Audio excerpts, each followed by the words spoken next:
الأحزاب سباء فاطر ياسين الصافات الصاد الزمر المؤمن فصلت الشورى زخرف الدخان الجاثيات الأحقاف محمد الفاتح الحجرات قاف الذاريات الطور النجم والقمر الرحمن الواقع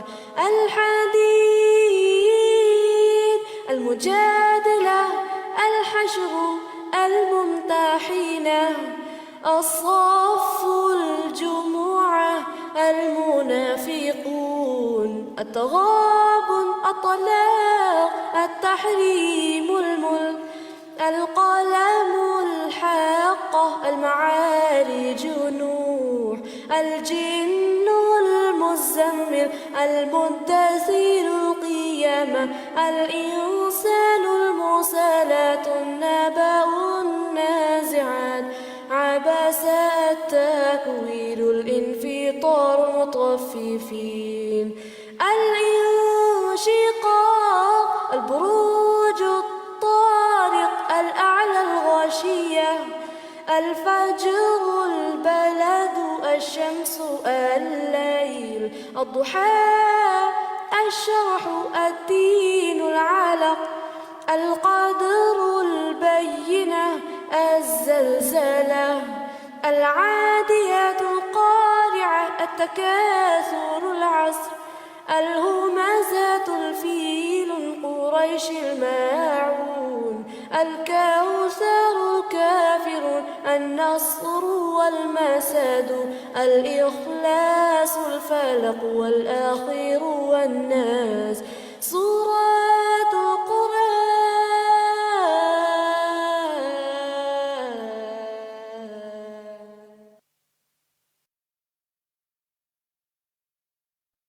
بسم الله الرحمن الرحيم. يا أيها المزمل قم الليل إلا قليلا نصفه أو انقص منه قليلا أو زد عليه ورتل القرآن ترتيلا إنا سنلقي عليك قولا ثقيلا إن ناشئة الليل هي أشد وطئا وأقوم قيلا إن لك في النهار سبحا طويلا واذكر اسم ربك وتبتل إليه تبتيلا رب المشرق والمغرب لا إله إلا هو فاتخذه وكيلا واصبر على ما يقولون واهجرهم هجرا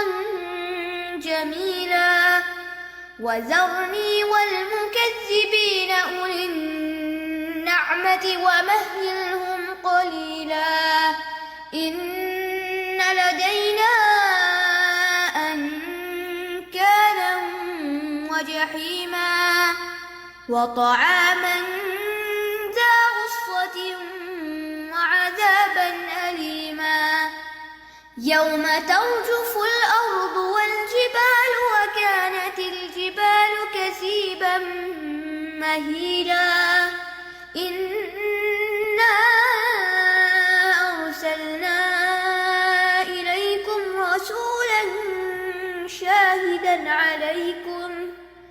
شاهدا عليكم كما أرسلنا إلى فرعون رسولا فعصى فرعون الرسول فأخذناه أخذا وبيلا فكيف تتقون إن كفرتم يوما يجعل الولدان شيبا السماء منفطر به كان وعده مفعولا إن هذه تذكرة فمن شاء اتخذ إلى ربه سبيلا إن ربك يعلم أنك تقوم أدنى من ثلثي الليل ونصفه وثلثه وطائفة من الذين معك والله يقدر الليل والنهار علم أن لن تحصوا فتاب عليكم فاقرؤوا ما تيسر من القرآن علم أن سيكون منكم مرضى وآخرون يضربون في الأرض يبتغون من فضل الله وآخرون يقاتلون في سبيل الله فاقرؤوا ما تيسر منه وأقيموا الصلاة وآتوا الزكاة وأقرضوا الله قرضا حسنا وما تقدموا لأنفسكم من خير تجدوه عند الله هو خيرا وأعظم أجرا واستغفروا الله إن الله غفور رحيم.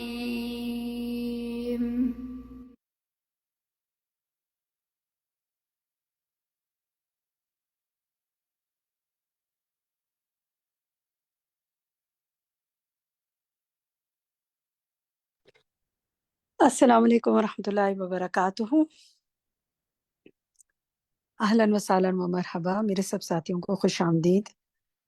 الحمدللہ رب العالمین والصلاة والسلام علی سید المرسلین اما بعد فاعوذ باللہ من الشیطان الرجیم بسم اللہ الرحمن الرحیم. سورۃ المزمل ہم پڑھ رہے ہیں اور انشاءاللہ ہم اس میں آج جو ہے الوقفات التدبریہ ہم نے پچھلے سیشن میں شروع کیا تھا اور اس کو آج ہم مکمل کریں گے. پھر العمل بالآیات اس کے حوالے سے بات کریں گے، سیکھیں گے انشاءاللہ توجیحات، اور پھر نظر ثانی استاذہ آج انشاءاللہ پوری جو اہم چیزیں ہیں صورت میں سے ان پر بھی کچھ بات کریں گی. ساری ہی باتیں ہیں میں لیکن کچھ پر مزید انشاءاللہ وہ غور و فکر پر ہمیں ابھاریں گے اور ہم سیکھیں گے انشاءاللہ. مجھے امید ہے کہ آپ کے لیے یہ علم کا سفر بہت فائدہ مند ہو رہا ہوگا. ہم نے پچھلے ہفتوں میں آپ کو کلاس 8 میں مجھے یاد ہے ایک ہوم ورک دیا تھا کہ قرآن مجید پڑھنے کی جو نیت ہے وہ کیا کیا ہونی چاہیے. تو آپ میں سے کسی نے اس پر کوئی کچھ کمنٹ کرنا چاہیں، کچھ کہنا چاہیں، کوئی نیت کی ہو، کوئی فائدہ ہوا ہو اس ہوم ورک کا آپ کو، تو اپنا ہاتھ کھڑا کرتے جائیں، میں بات کرنے کا موقع دیتی ہوں انشاءاللہ. مریم قریشی آپ کہیے. جی السلام علیکم. وعلیکم السلام. میں نے جو ہے تو عمل کے لیے یہ اصول لیا ہے کہ ایک تو میں قرآن مجید کی جب تلاوت کرتی ہوں تو سورۃ بقرہ کی مست تلاوت کرتی ہوں کیونکہ اس کے فوائد کا اندازہ ہو گیا ہے، اور اس کے علاوہ جو ہے تو باقی قرآن کی تلاوت کرتے وقت کچھ حصہ تدبر کو دیتی ہوں اور کچھ حصے میں تلاوت کرتی ہوں. تو اس چیز کو میں نے اپنے اوپر اپلائی کرنے کی کوشش کی ہے، اور کچھ حصہ میری کوشش ہوتی ہے کہ ان آیات کو میننگ کے ساتھ میں یاد کروں. ٹھیک ہے، الحمدللہ، بارک اللہ فیک. الحمدللہ. خانسہ آپ کہیے. خانسہ. السلام علیکم باجی. میں نے یہ سیکھا جب میں قرآن پڑھتی ہوں تو میں نے ترتیل کے ساتھ پڑھتی ہوں، رک رک کے، ٹھہر ٹھہر کے، اور اس سوچ سے پڑھتی ہوں کہ یہ میرا اللہ اور فرشتے سن رہے ہیں. انشاءاللہ اللہ تعالیٰ آپ کے لیے اس میں برکت ڈالے اور آپ کو ویسا پڑھنا نصیب فرمائے جیسا کہ اس نے اس کو نازل فرمایا. اسما نادر آپ کہیے. السلام علیکم. جی میں نے جو ہے وہ آیت نمبر 20 میں جو ہے کہ قرض حسنہ قرض دو اور مطلب یہ کہ اچھا والا، تو میں نے اس ہفتے میں بہت زیادہ اس چیز کے اوپر اپنے عمل کو لے کر آئی ہوں کہ میں نے اپنے نوافل میں بھی اضافہ کیا ہے، اور قرض میں اور وہ قرض میں نہیں، صدقہ خیرات میں بھی بہت زیادہ معمول سے زیادہ کرنے کی کوشش کی ہے، اور انشاءاللہ میں آئندہ بھی اس کے اوپر عمل کروں گی۔ بارک اللہ فی عملک، ہم، کوششیں آپ کی قبول کرے آمین آمین اور زیادہ کرنے کی توفیق عطا فرمائے۔ آمین۔ تحریش آپ فرمائیے۔ جی باجی، قرآن پڑھنے سے پہلے یہ جو ہمارے پاس لسٹ ہے یہ ساری میں پڑھ لیتی ہوں فون سے دیکھ کر، اور اس کے بعد پھر قرآن پڑھتی ہوں تو ٹہر ٹہر کے غور و فکر کے ساتھ، تاکہ کہ کوئی نہ بھی ہو تو لیکن فرشتے بھی سن رہے ہیں، یہ خاص طور پہ خیال کر کے پڑھتی ہوں۔ سبحان اللہ، یعنی آپ تو جو نیتیں ساری دہرا لیتی ہیں، تو یہ بڑی اچھی ٹپ ہے کہ اس سلائیڈ کو سیو رکھ جائے اور اس کو قرآن پڑھنے سے پہلے کھول لیا جائے اور کھول کر نیتیں کر لی جائیں، ایک دن آئے گا یاد ہی ہو جائیں گی، زبان سے ویسے ہی ادا ہوں گی، ادا بھی نہ کی جائے تو دل میں بھی نیت کر لی جائے تو وہ کافی ہے۔ اللہ تعالیٰ ہمیں بہت سی، دیکھیں ہر نیت کرنے پر ثواب بھی مل جاتا ہے نا، تو ہمیں اللہ تعالیٰ اچھی نیتیں کرتے رہنے کی توفیق عطا فرمائے۔ ٹھیک ہے، بارک اللہ فیکی۔ امبرین تیمور۔ جی باجی، میں بھی باجی اسی طرح قرآن پڑھنے سے پہلے یہ ساری نیتیں ایک دفعہ کرتی ہوں، کھول کے پڑھتی ہوں، اور اس سے میرے عمل میں یہ چینج آیا ہے کہ سبحان اللہ، جب میں یہ نیتیں پڑھتی ہوں تو اتنی ساری فضیلتیں پڑھ کے اور دل چاہتا ہے کہ اگر ایک دفعہ پہلے پڑھتی تھی تو دل چاہتا ہے اور اس قرآن کو پڑھوں کہ سبحان اللہ اتنی ساری اس کی وہ ہے۔ اللہ الحمدللہ، اکبر۔ اللہ تعالیٰ آپ کو ویسا پڑھنا نصیب فرمائے جیسے اس نے نازل فرمایا اور قبول کر لے، آمین۔ تسنیم آفتاب۔ السلام علیکم باجی، میں نے وعلیکم اس چیز کو اپلائی کیا باجی کہ ہمارے یہاں تھوڑا گمان اس سورہ کے حوالے سے یہ ہے کہ پریشانی میں، دکھ میں، اور کوئی ایسا بڑی کوئی مشکل آ گئی تو اس حالات میں آپ نے یہ سورہ اتنی دفعہ پڑھنی ہے، اور وہ گروپ بنے ہوئے ہیں اور اس میں وہ ڈسٹریبیوٹ کرتے ہیں کہ آپ اتنی پڑھ دیں، آپ اتنی پڑھ دیں، جیسے کسی کی ڈیتھ بھی ہو گئی تو کاؤنٹنگ میں پڑھاتے ہیں۔ تو میں نے یہ چیز بہت زیادہ شیئر کی کہ یہ تو دیکھیں اس کے اندر اللہ سبحانہ و تعالیٰ ہمیں کہہ رہے ہیں، ٹھیک ہے، اللہ کہہ رہے ہیں کہ ہم مجھ سے جڑو، دن اور رات میں میری عبادت کرو، میری تسبیحات کرو، قرآن کو غور و فکر سے پڑھو، اور مجھ سے دعائیں مانگو۔ رحمت کی جو دعائیں آتی ہیں اس میں تو رحمت مانگو اللہ سے، عذاب کی آیاتیں آتی ہیں تو عذاب کے لیے اللہ سے پناہ مانگیں۔ چلیں، تو الحمدللہ آپ نے مفہوم پہنچانے کی کوشش کی، اور جو ایک اضافی جو لوگوں نے اپنی طرف سے چیزیں بنائی ہوئی ہیں، مخصوص کی ہوئی ہیں، ان کو آپ نے صحیح راستہ دکھانے کی کوشش کی۔ اللہ تعالیٰ ہمیں ایک دعا میں آپ سب کے لیے مانگتے ہو، اپنے لیے بھی، کہ اللہم اجعلنا ہدایۃ مہتدین، کہ یا اللہ ہمیں ہدایت، اللہم اجعلنا ہدایۃ مہتدین، یا اللہ ہمیں ہدایت یافتہ لوگوں کا رہنما بنا دے، یعنی جو لوگ ہم سے خیر پائیں ان کو ہدایت مل جائے انشاءاللہ۔ اللہ تعالیٰ آپ کے ذریعے سب کے ذریعے بہت سے لوگوں کو ہدایت دے۔ یہیں تک بات کروں گی میں، کیونکہ ہمارا اب سیشن کا وقت شروع ہو رہا ہے۔ آپ میں سے جن باقی ساتھیوں نے ہاتھ کھڑے کیے ہیں انشاءاللہ ڈسکشن ٹائم میں ان کو موقع دیں گے۔ ہمارے پاس ٹائم ہے آج ڈسکشن میں، آپ پر پوری حصہ لیجیے گا۔ تو چلتے ہیں، آج ہم الوقفات التدبریہ سے شروع کرتے ہیں۔ کچھ پچھلی دفعہ کور کیے تھے، آج مزید ہم دیکھتے ہیں۔ جی، over to you admin.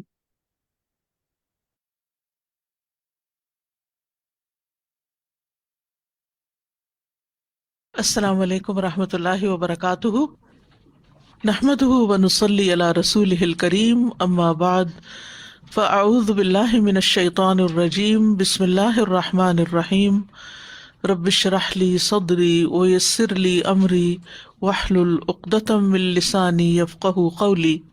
Number 6، وذرنی والمکذبین اولی النعمۃ ومہلہم قلیلا۔ وذرنی، اور چھوڑ دو مجھے، والمکذبین، اور جھٹلانے والوں کو، اولی النعمت، نعمتوں والے، ومہلہم قلیلا، اور انہیں تھوڑی سی مہلت دے دو۔ ووصفہم بأولی النعمت توبیخا لہم بأنہم کذبوا لغرورہم وبطرہم بسعۃ حالہم۔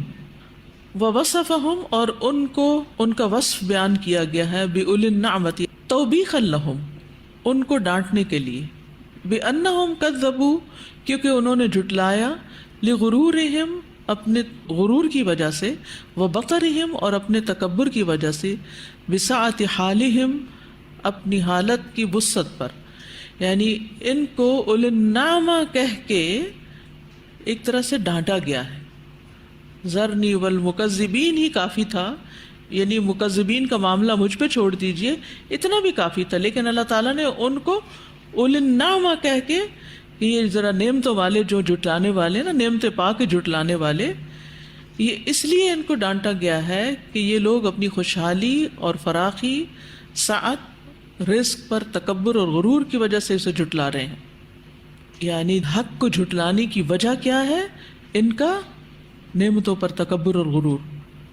وتہدیداً اور دھمکی ہے لہم ان کے لیے، بِأَنَّ الَّذِي کہ وہ ہستی، قَالَ وَالذَّرْنِي وَالْمُكَذِّبِينَ جس نے یہ کہا، ذرنی والمکذبین، سَيُزِيلُ عَنْهُمْ ان قریب زائل کر دے گی ان سے، ذَلِكَ التَّنَعُّمْ یہ نعمت، یعنی انہیں وَذَرْنِي وَالْمُكَذِّبِينَ کہہ کے جو دھمکی دی جا رہی ہے وہ اس لیے کہ ان قریب اللہ سبحانہ وتعالیٰ یعنی وہ ہستی ان کی عیش کو ختم کر دے گا۔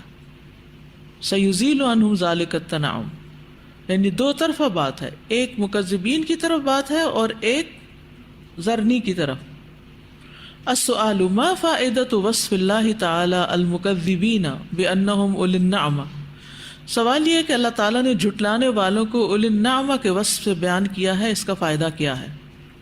نمبر 7، انا ارسلنا الیکم رسولا شاہدا علیکم کما ارسلنا الی فرعون رسولا واختیر لہم ای کفار مکہ، اور اختیار کیا گیا، منتخب کیا گیا، لہم ان کو یعنی کفار مکہ کو، ضرب المثل بفرعون مع موسیٰ علیہ السلام بیان کی گئی ہے فرعون کی موسیٰ علیہ السلام کے ساتھ کی مثال، یعنی ان کفار مکہ کے لیے موسیٰ علیہ السلام کے ساتھ فرعون کی مثال بیان کرنے کو منتخب کیا گیا ہے، لأن الجامع بین حال اہل مکہ تھا کیونکہ یہ جمع کرنے والی ہے مکہ والوں کے حال کو، وحال اہل مصر اور مصر والوں کی حالت کو، فی سبب الاعراضی اعراض برتنے کے سبب میں، عن دعوت الرسولی رسول کی پکار پر،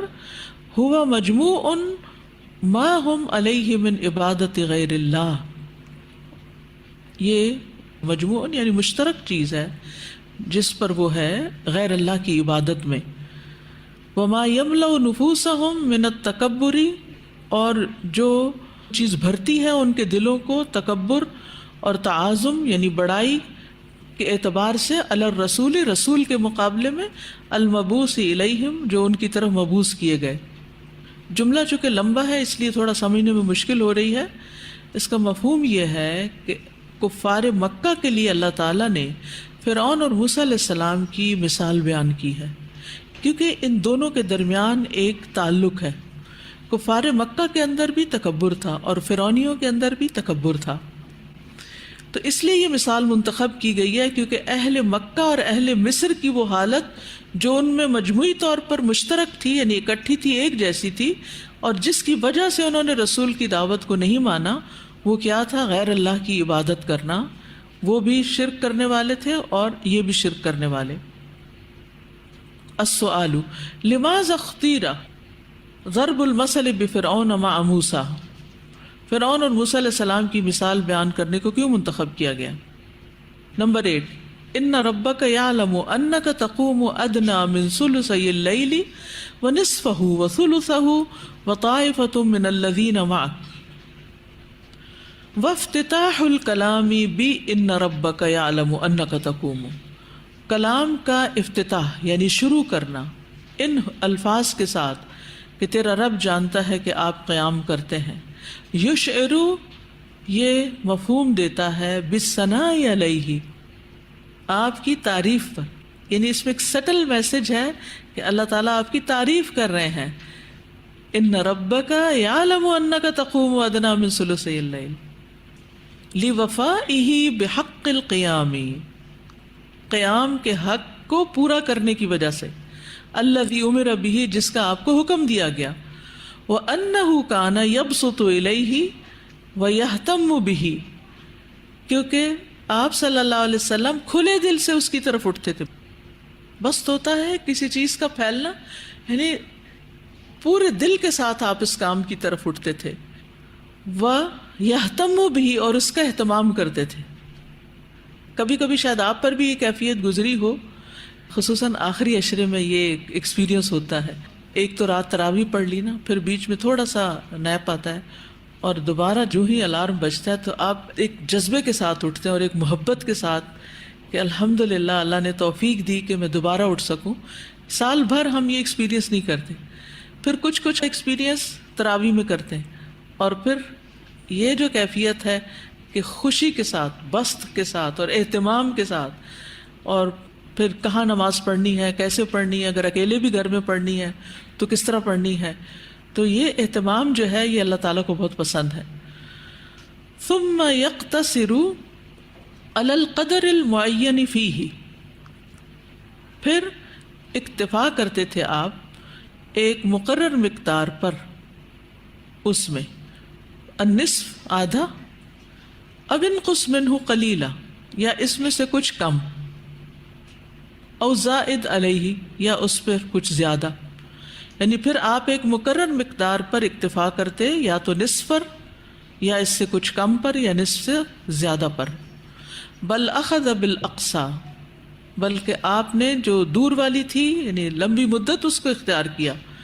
وذالک ما یقرب من ثلثی اللیل، اور یہ رات کے 2/3 حصوں کے قریب تھا. ٹھیک ہے، کما ہوا شأن اولي العزم، جیسے کہ اولي العزم لوگوں کے شایان شان ہوتا ہے، اور اولو العزم تو پیغمبر ہی ہوتے ہیں. ہم جیسے لوگ تو کبھی ایک کام کرتے ہیں اور کبھی پھر رک جاتے ہیں. السؤال ما مناسبت افتتاح الآیت الکریمۃ بقولہ تعالی، کیا مناسبت ہے شروع کرنے کی اس آیت کریمہ کو اللہ تعالیٰ کے اس فرمان کے ساتھ کہ ان ربک یعلم انک تقوم، کہ تیرے رب کو خوب پتہ ہے کہ آپ رات کے وقت قیام کرتے ہیں. نمبر 9، علم ان سیکون منکم مرضی وآخرون یضربون فی الارض یبتغون من فضل اللہ وآخرون یقاتلون فی سبیل اللہ. ذکر سبحانہ عذرہم، اللہ سبحانہ تعالیٰ نے ان کا عذر بیان کر دیا. فقال، پھر فرمایا، علم ان سیکون منکم مرضی، وہ جانتا ہے کہ ضرور تم میں سے کچھ بیمار ہوں گے.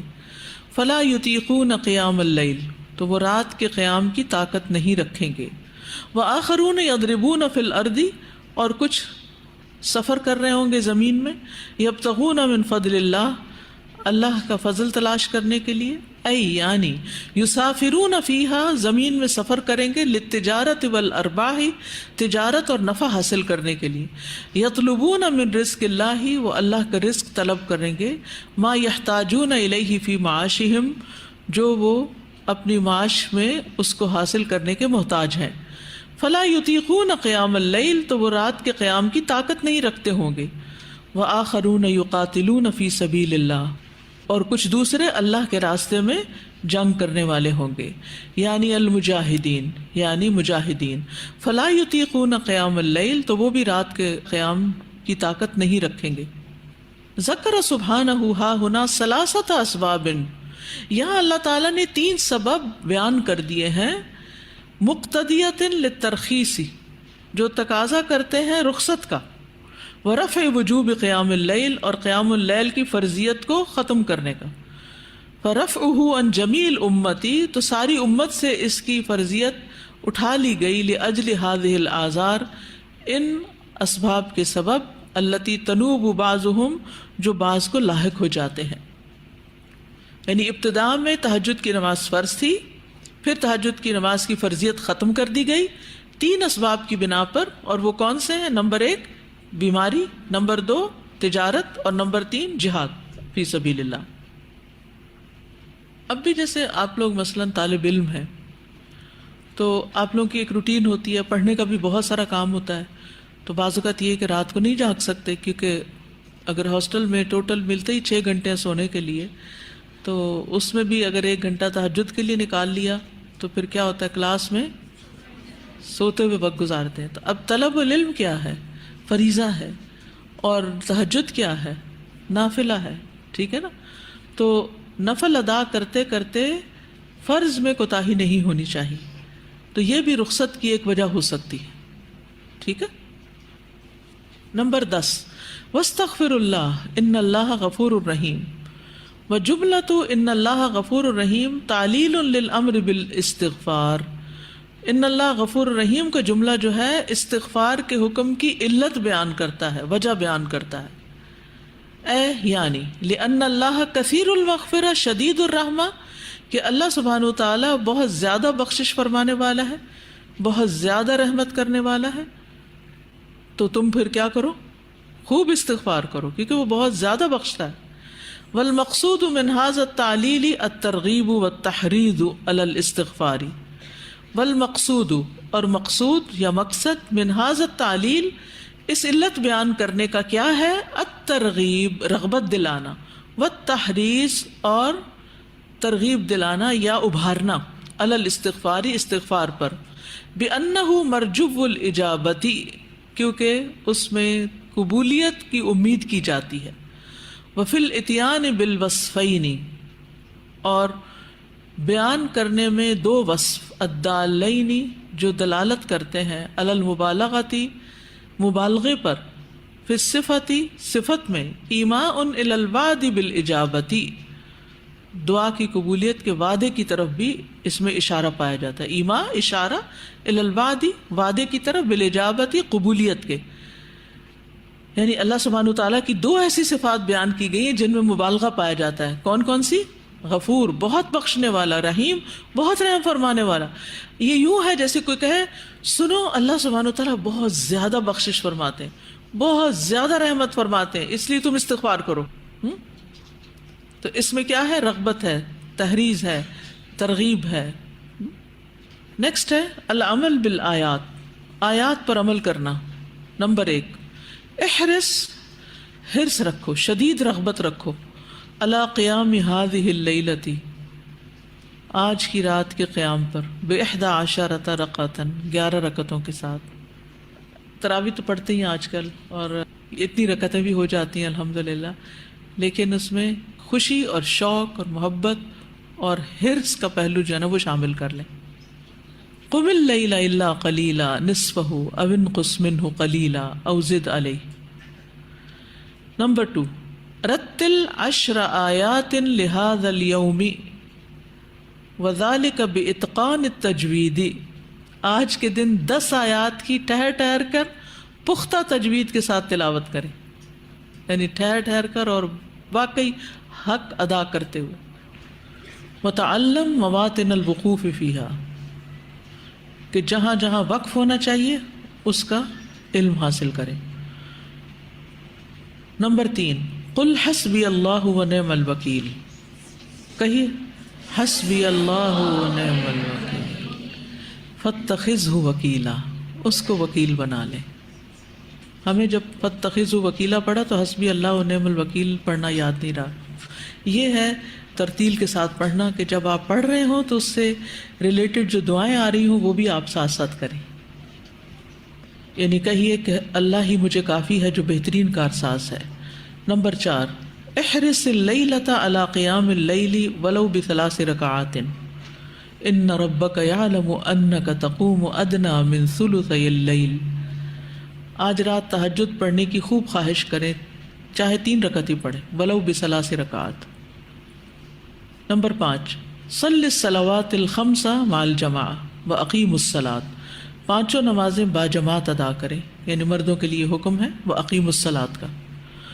التوجیحات، نمبر 1، الحرص علی الصلۃ باللہ فی کل وقت، ہر وقت اللہ سے تعلق قائم کرنے کی حرص رکھنا، شدید رغبت رکھنا۔ قم اللیل الا قلیلا نصفہ او انقص منہ قلیلا او زد علیہ۔ نمبر 2، الصبر علی الاذی، تکالیف پر صبر کرنا۔ واصبر علی ما یقولون